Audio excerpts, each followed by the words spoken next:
Gretchen Whitmer, governor of Michigan, has been a thorn on Trump's behind all year. A strong woman, he hates strong women, who thinks for herself and isn't afraid to say it and say it with emphasis. She got on the wrong side of the orange menace in the spring and summer months when she refused his Twitter attacks demanding she reduce her COVID restrictions and open up Michigan, which he Twitter screamed as "Liberate Michigan." Back then, it led to the armed occupation of the Michigan legislature by right-wing thugs who now more recently were apprehended by the FBI because they were conspiring to literally abduct her as revenge for supposedly draconian policies. No way to explain to these idiots, as well as to the donkey in the White House, that they are just the common sense measures proposed in writing by the White House itself. Now, our thuggish gangster president, even after his own bout with COVID, but probably somewhat panicked that he's falling way behind Sleepy Joe, is actually trying to incite violence against Whitmer at his rallies. Used to be lock her up for Hillary, now it's for Whitmer too. Brilliant. Then he follows it asking suburban women to please vote for him, and he wonders why the numbers keep dropping. Let's face it, Trump really is as dumb as they make him. Gretchen's time-verified chart is set up to be a huge problem for Trump.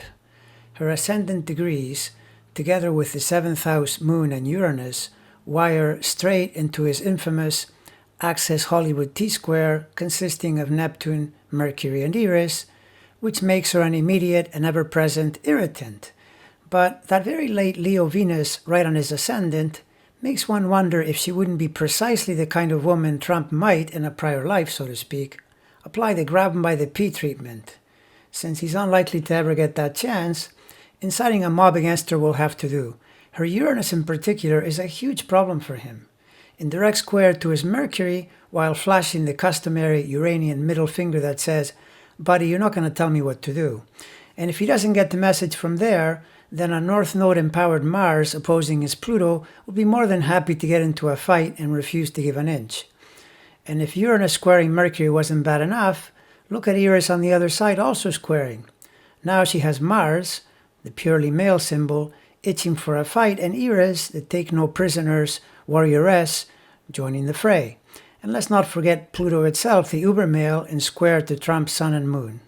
She is not going to back down. Her shrewd Jupiter in Scorpio isn't happy with Don the Con either, as it directly squares his Mars ascendant, so she will be unafraid to call him out and rebuke him. In the current day transits, her Pluto and Jupiter are perfectly positioned to act as power conduits for the transiting Saturn-Jupiter conjunction, while Trump's astrology is a total mess and the only thing I see are conduits to oblivion.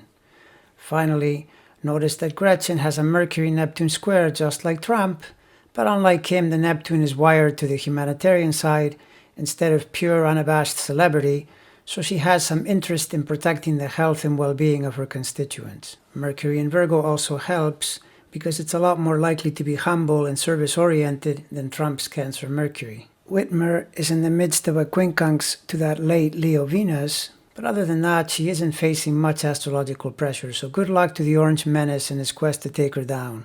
When all is said and done, I bet she will be mentioned as an example of what went oh so wrong for him in 2020.